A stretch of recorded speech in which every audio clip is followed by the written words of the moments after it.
박근혜 대통령 파면 이후 사드 배치 지역인 성주와 김천 지역민들의 반발 수위가 더 높아지고 있습니다. 대통령 탄핵을 거치며 세대 갈등이 표면화되면서 우리 사회가 풀어야 할 과제로 떠오르고 있습니다. 대구시가 대구 시립희망원에 대해 특별 감사를 벌여 24명을 무더기 징계하고 혁신안도 마련하기로 했습니다. 구급 활동을 나간 소방 공무원들이 폭행당하는 일이 잇따르고 있습니다. 소방당국과 경찰은 소방대원 폭행 가해자를 강력 처벌하기로 했습니다. 시청자 여러분 안녕하십니까? 대구 경북 소식 전해드립니다. 대통령 파면 사태에도 불구하고 사드 배치는 계속해서 속도를 내고 있습니다. 성주와 김천 지역민들의 반발은 그럴수록 더욱 커지고 있습니다. 사드 배치 찬반을 떠나 국방부가 주민들과는 아무 소통 없이 막무가내로 밀어붙이고 있기 때문입니다. 한태연 기자가 보도합니다.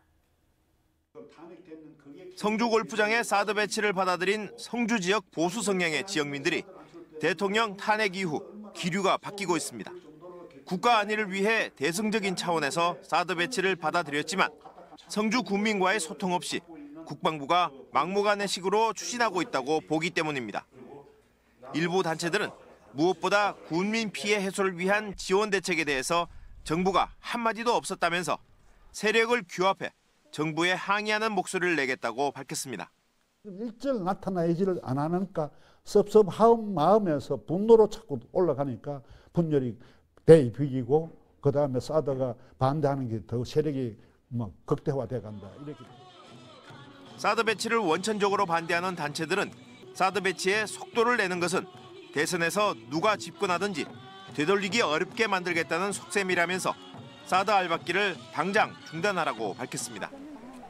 원불교 측은 국방부가 성주 골프장 입구 폐쇄로 원불교 순례길을 오갈 수 없게 됐다면서 종교 행위의 자유를 보장할 것을 촉구하며 연좌 농성을 시작했습니다. 절차를 무시하고 밀어붙이는 정부에 우리가 그 신뢰를 가지지 못하기 때문에 이제 마지막으로 저희들이 몸으로 막을 수밖에 없는 이런 지경이 왔다라고 하는 것입니다.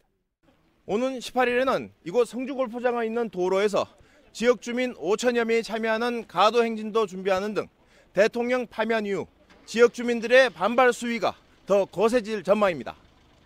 MBC 뉴스 한태현입니다. 대통령 탄핵 사태를 거치며 세대 간 갈등이 극명하게 드러났습니다. 박 전 대통령에 대한 지지가 특히 높았던 대구 경북에 더욱 두드러졌는데요. 대통령은 탄핵으로 물러났습니다만 표면화된 갈등은 앞으로 풀어야 할 큰 과제로 남았습니다. 김은혜 기자입니다. 학업과 취업에 치인 젊은 층에게 정치 또한 무관심의 대상이었지만 대통령 탄핵만큼은 예외였습니다. 대구에서도 촛불 집회는 4개월 넘게 이어졌고 대학가를 중심으로 시국선언과 동맹 휴업이 잇따랐습니다. 박정희 대통령이나 전두환 대통령 같은 경우엔 그래도 뭔가 기업과 이렇게 유착해서 뭔가 더 만들어내려고 했었다면 이제는 좀 더 공익과 사회 시민들을 우선으로 하는 이제 정치가 바뀌는 걸로 제가 시대가 바뀌었다고 생각하고요. 하지만 탄핵 과정에서 나온 일명 탄핵 불화, 세대별 의견은 극명하게 엇갈렸습니다. 전쟁 뒤 폐허를 딛고 성장을 이룬 기성세대와 높은 실업률, 양극화에 시달리는 젊은 층들은 권력을 보는 시각과 잘잘못을 판단하는 기준이 같지가 않았습니다. 너희가 밥을 안 굶어와서 그렇다라고 이렇게 많이 말씀하셔서 배불러서 그런 게 아니라 저희도 생각이 있다라고 말씀드렸는데 저희 말씀을 아예 들으려고 하시지를 않더라고요. 나는 정직을 위주로 얘기를 계속하고 있는데 한 게 뭐 잘못됐다는 얘기를 자꾸 내인데 반박을 하대. 대화가 안 통하더라고요. 아들은 세대 차이가 거기서 대부분 나더라고요. 얘기해보니 한 번 실수로 보고 참고 견디면 나라의 이득도 될 것 같은데. 실제 한국갤럽이 실시한 탄핵 선고 전 조사에서도 탄핵안 인용에 20, 30대는 90% 이상 찬성했지만 60대 이상은 50%로 40% 이상 차이가 났습니다. 연령대별 탄핵 찬반 의견 차이가 지역별 차이보다 더 컸습니다. 대구 경북 지역은 박근혜 전 대통령에 대한 지지, 탄핵 반대 여론이 다른 지역보다 높았던 만큼 세대 간 갈등이 더 심했습니다. 다른 사람들을 많이 접하고 경험하게 되다 보면 이런 고정관념이라고 하는 것은 어느 정도는 해소되지 않을까 라고 생각을 할 수는 있습니다만은 글쎄요, 지금 당장 이제 대선이라고 하는 큰 정치적인 이슈를 앞에 둔 상황에서 이런 것들이 그렇게 자연스럽게 내버려 둔다고 해서 금세 사그라들 것 같지는 않고요. 논란 끝에 대통령 탄핵은 결론이 났지만 더욱 심화된 세대 갈등은 정치, 사회적으로 우리가 풀어야 할 과제로 남았습니다. MBC 뉴스 김은혜입니다. 상주군이 의성 청송 국회의원 재선거에 자유한국당이 후보자를 내지 않기로 결정했습니다. 임명진 비대위원장은 재선거의 원인을 제공한 책임과 더불어 탄핵 정국에 대한 반성 차원이라고 무공천 배경을 설명했습니다. 홍석준 기자입니다. 김종태 전 의원의 의원직 박탈로 재선거가 예정된 상주 군위 의성 청송 선거구에 자유한국당이 무공천을 전격 결정했습니다. 임명진 비대위원장은 소속 의원의 법 위반으로 재선거를 하는 만큼 뼈아프지만 후보를 내지 않겠다며 특히 탄핵 사태에 대한 자숙의 의미를 강조했습니다. 이를 통해 첫째로는 탄핵 정국에 대한 국민에 대한 우리 당의 반성과 책임을 다하고, 둘째로는 법치 준수와 도덕 정치라는 우리 당이 내건 정치 혁신을 경선에 대비해 당원 조직 정비에 집중하던 자유한국당 예비 후보자들은 크게 반발했습니다. 6명의 후보 가운데 5명은 상주 출신, 1명은 의성 출신으로 특히 경선 과정에서 후보 간 교통 정리를 기대했던 상주 쪽의 반발이 거셌습니다. 보수의 텃밭에서 당의 후보자를 안 낸다는 것은 지역에 있는 당원들한테도 이건 예의가 아니다.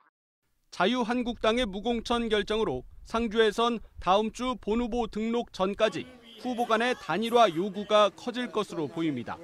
인물난을 겪던 바른정당의 후보 영입 작업도 속도를 낼 전망입니다.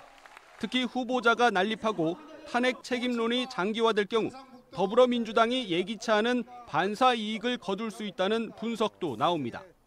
MBC 뉴스 홍석준입니다. 김관용 경북도지사는 내일 오전 11시 자유한국당 중앙당사에서 대선 출마를 공식 선언합니다. 김 도지사는 대구 경북의 지지 기반을 적극 활용해 자유한국당 경선에 나서기로 하고 전국 순회 투어 등을 통해 본격적인 표심 잡기에 나설 계획입니다. 자유한국당 홍준표 경남도지사도 이번 주 중 출마 선언을 결정하기로 하고 출마 장소로 서문시장을 언급했습니다. 김관용 홍준표 지사는 도지사 신분을 유지한 채 자유한국당 대선 후보 경선에 출마할 가능성이 높습니다. 박근혜 대통령이 탄핵되면서 지역에서도 박 전 대통령 관련 기념사업 추진이 어려울 전망입니다. 대구시 중구청은 박근혜 전 대통령 생가터에 세워뒀다가 지난해 11월 붉은색 스프레이 낙서 때문에 철거했던 표지판을 재설치하지 않기로 해 사실상 관련 사업을 포기했습니다. 박 전 대통령의 정치적 고향이라 불리는 대구 달성군 역시 기념사업을 추진할 계획이 없다고 밝혔습니다. 대구시가 인권 유린과 각종 비리 혐의로 재판에 넘겨진 대구 시립희망원을 특별 감사했습니다. 이 24명을 무더기 징계하고 운영 혁신안도 마련하기로 했는데 수박 겉핥기에 그쳤다는 반응이 나오고 있습니다. 윤영균 기자가 취재했습니다. 노숙인과 장애인 1,100여 명이 수용된 사회복지시설 대구시립희망원. 국가인권위원회와 검찰은 생활인 사망과 불법 감금, 구타 등 인권 유린과 함께 12억 4천만 원 상당의 횡령 의혹 등이 있었다고 밝혔고 지금까지 7명을 구속 기소하고 23명이 재판에 넘겨졌습니다. 대구시도 지난해 10월부터 한 달가량 특별 감사를 실시하고 24명을 문책하기로 했습니다. 대구시 담당 국장도 징계하는 한편 시립희망원과 전 원장으로부터 생계비 부당 청구액 등 3억 원을 회수하기로 했습니다. 하지만 24명 중 절반 이상이 희망원 직원이었고 대구시 공무원은 경징계 1명, 훈계 4명에 그쳤습니다. 국가인권위원회는 대구시에 천주교 대구대교구의 희망원 위탁 해제를 공고했고 넉 달 전 천주교 대구대교구도 운영권을 반납했지만 여전히 희망원 운영 주체는 그대로입니다. 물론 뭐 잘못된 부분은 있습니다만 그렇다고 해서 1,100여 분을 생활하시는 분들을 어떻게 아무런 조치를 대책 없이 취할 수 없기 때문에. 대구시는 이달 안으로 시립희망원 운영 수탁기관 재선정 절차를 밟고 입퇴소 심사 등 내부 규정도 전면 개정하기로 했지만 솜방망이 처벌에 부실한 대책이라는 질타가 나오고 있습니다. 저희는 장애인이기 전에 인간입니다. 장애를 가졌다는 이유로 수용시설에 갇혀서 그렇게 인권유린을 당하면서 사회복지법인의 맞벌이로 전락할 수 없습니다. 부도덕한 운영기관에 대한 부실 관리가 비리와 인권 유린으로 이어지면서 사회적 약자를 시설 수용으로 관리해온 현재의 시스템에 대해 근본적인 고민이 필요하다는 지적입니다. MBC 뉴스 윤용균입니다. 구급 활동을 나간 소방 공무원이 폭행당하는 일이 잇따르고 있습니다. 소방당국은 소방대원에 대한 폭행 피해가 일반 시민들에게도 이어지는 만큼 가해자를 강력히 처벌할 계획입니다. 양관희 기자가 보도합니다. 40대 남성이 구급차를 가로막고는 삿대질하며 문을 두드리고 구급대원을 때리기까지 합니다. 결국 경찰까지 출동했습니다. 머리를 다쳐 119 구급대를 부른 20대 남성은 들것에 눕히려는 소방대원들을 향해 발길질을 하고 주먹을 계속 휘두릅니다. 술에 취해 구급대원을 폭행한 이 남성들은 모두 형사 입건됐습니다. 지난해 9월 구급활동을 나갔다가 신고자에게 도리어 폭행을 당한 이진학 소방관은 그 당시를 기억할 때마다 공포를 느낍니다. 독약 병원에 가야 된다고 신고가 와서 또 나오면서 이제 저보고 한 방 그때 때렸는데 이제 그때 제가 눈에 안아골절 생겨서 그때 수술을 했는 겁니다. 최근 3년 동안 대구 소방안전본부가 구급대원 폭행 혐의로 직접 형사 입건한 피의자는 26명입니다. 이 가운데 절반가량은 징역형을 선고받는 등 엄중 처벌되고 있습니다. 전문가들은 폭행을 당한 소방관은 외상은 물론 정신적 충격도 받는 만큼 그 피해는 고스란히 시민들에게 이어진다고 말합니다. 불안이라든지 걱정이라든지 겁이 난다든지 공포를 느낀다든지 그래서 회피 반응을 보이고 일에 대해서 좀 꺼려지게 되고 적극적으로 나서지 못하고. 소방과 경찰은 구급대원 폭행을 중대 범죄로 규정하고 무관용 원칙으로 강력 처벌한다고 밝혔습니다. MBC 뉴스 양관입니다. 대구지방검찰청 공안부는 정치자금법 위반 등의 혐의를 받고 있는 이완영 의원과 고소인, 주변 인물 등에 대한 조사가 마무리 단계에 접어들었다며 이번 주 안에 기소 여부를 결정할 것이라고 밝혔습니다. 이 의원은 2012년 19대 총선 과정에서 성주군의회 김명석 의원으로부터 2억 5천만 원을 빌린 뒤에 돌려주지 않았다는 이유로 고소를 당했고 경북도 선거관리위원회는 이 의원을 정치자금법 위반 혐의로 수사 의뢰했습니다.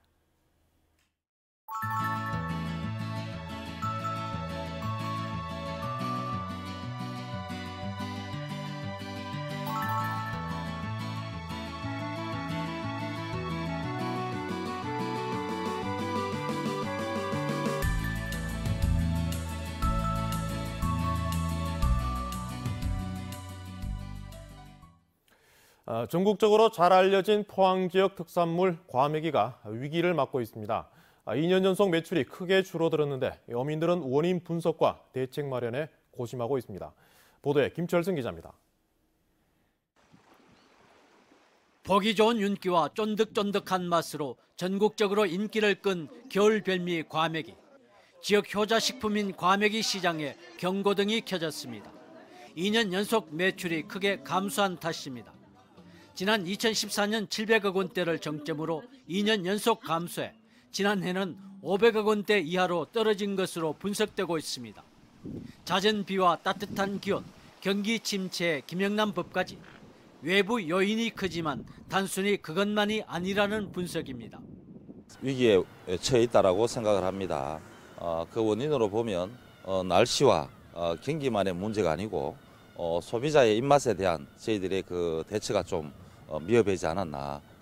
포항시는 위생도 매출 감소의 한 원인으로 보고 있습니다. 지난해 제조 날짜를 표시하고 과메기 건조대를 나무 대신 스테인리스로 바꾼 데 이어 올해는 유통기한 표시와 저온 유통체계 구축 그리고 품질 보증 제도를 도입해 믿고 먹을 수 있도록 할 계획입니다. 향토식품에서 전국적인 먹거리를 발전함에 따라 국민의 관심도 높아지고 이래서 거기에 걸맞는 안전한 먹거리 생산을 위해서 우리 시에서 여러 가지 노력하고 있습니다. 또 판매를 촉진하기 위해 포항 테크노파크 등과 함께 고추장 과메기, 과메기 강정, 과메기 가스 등 14가지 가공식품을 개발한 데 이어 수출도 적극 추진하기로 했습니다. 위기를 맞은 구룡포 과메기 산업, 돌파구를 찾기 위한 작은 움직임이 시작되고 있습니다. MBC 뉴스 김철승입니다.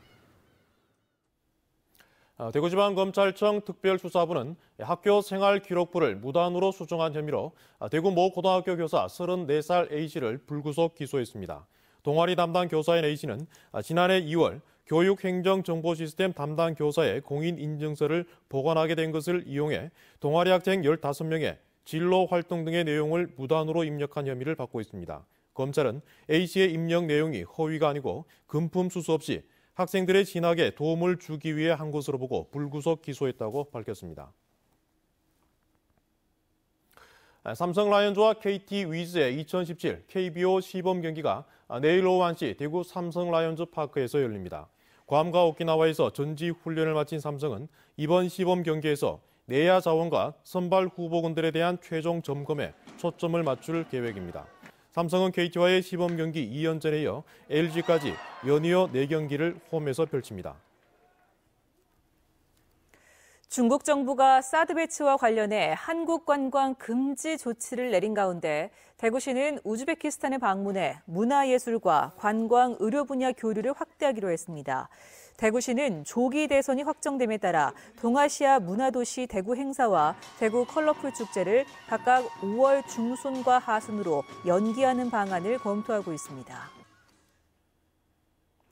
국립재난안전연구원은 해빙기 붕괴 사고를 예방하기 위해 전조 현상이 발견되면 신속하게 신고해달라고 당부했습니다. 연구원은 땅속에 스며든 물이 얼었다 녹았다를 반복하면서 지반이 약해져 경사면과 축대, 옹벽 등의 균형을 잃는 해빙기 전조 현상이 발견되면 즉시 유관기관으로 신고해줄 것을 당부했습니다. 최근 5년간 급경사지 붕괴 사고 103건 중 해빙기의 20%가 발생했습니다.